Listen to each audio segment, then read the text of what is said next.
Sahabat setia Go yang dikasih Tuhan, Shalom. Hari ini adalah Jumat 14 Juni 2024. Kita kembali akan bersama-sama menimba inspirasi hidup dari firman Tuhan yang akan diambil dari Injil Matius 5 ayat 27 sampai dengan 32. Mari kita siapkan hati kita. Haleluya, haleluya, haleluya. Hendaknya kalian bersinar di dunia seperti bintang bintang, sambil berpegang pada sabda kehidupan. Haleluya, haleluya, haleluya. Tuhan bersamamu dan bersama rohmu.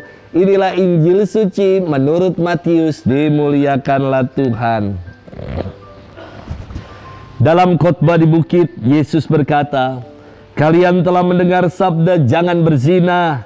Tetapi aku berkata kepadamu, barang siapa memandang seorang wanita dengan menginginkannya, dia sudah berbuat zina dalam hatinya. Maka jika matamu yang kanan menyesatkan dikau, cungkilah dan buanglah.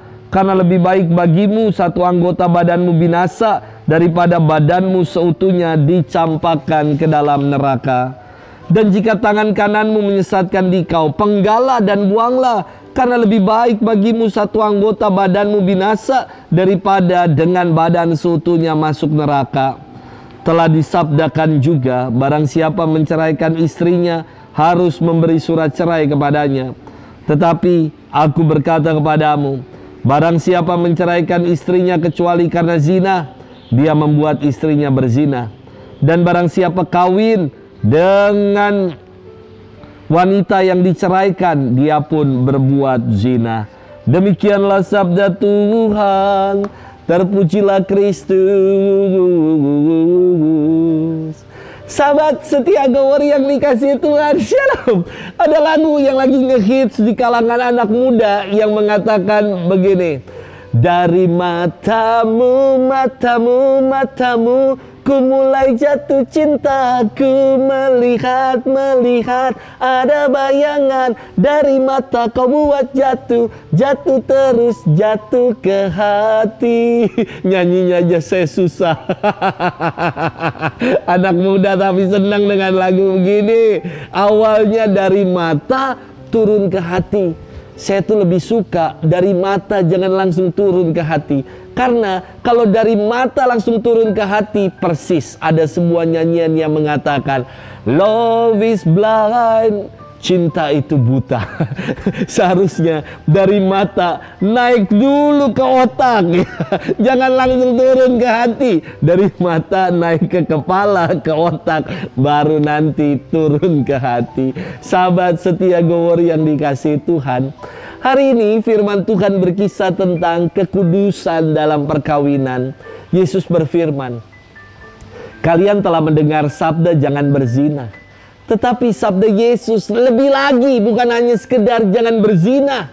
Yesus mengatakan, barang siapa memandang seorang wanita dan menginginkannya, dia sudah berbuat zina dalam hatinya. Tuntutan Yesus jauh melampaui sekedar berzina. Yesus menuntut perkawinan yang kudus dengan kemurnian hati yang harus dijaga dan utuh. Perkawinan itu sifatnya indisolubilitas, tidak terceraikan, eksklusif dan monogam. Firman Tuhan hari ini berkata, aku berkata kepadamu, barang siapa menceraikan istrinya kecuali karena zina, dia membuat istrinya berzina.